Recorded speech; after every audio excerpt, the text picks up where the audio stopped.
Amputees all over the world never even considered getting a prosthetic limb of their own because of the cost and availability. Well, a company right here in Brooklyn is turning things around for them, an arm and a leg at a time. Well, News 12's Shakti Dennis was there for the process. Taking apart prosthetic limbs is not a typical weekend activity for these scouts. But today is Limb Disassembly Day, so they're hard at work. It's an event put together by a New York-based nonprofit called Penta Medical Recycling, and they help amputees in developing countries access prosthetic limbs. In providing physical mobility, we're also providing social and economic mobility. These limbs mean the ability to go to school, to find a job, to be accepted in one's community.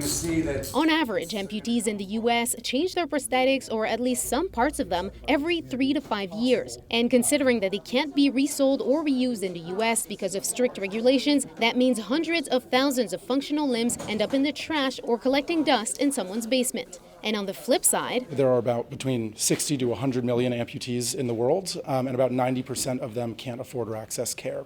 So many of the people that are receiving this equipment can't even afford a bus ticket to the nearest hospital, let alone thousands of dollars for a prosthetic limb. Who needs another leg?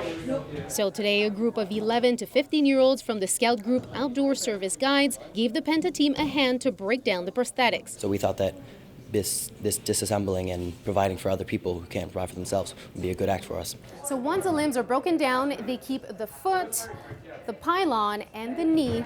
The socket, though, that's molded on each individual, so those cannot be recycled yet. Everything else gets labeled and shipped out to one of their dozens of partner organizations around the world. From South and Central America to Southeast Asia and everywhere in between. This year we've also been sending equipment to Ukraine, where there's been, of course, enormous need. So even if what they're doing today is just the first step in a long process, it's one that will mean the world to someone in need. Getting your leg is like life-changing. It's like getting a piece of yourself back, a part of your life. In Park Slope, I'm Shakti Dennis, News 12.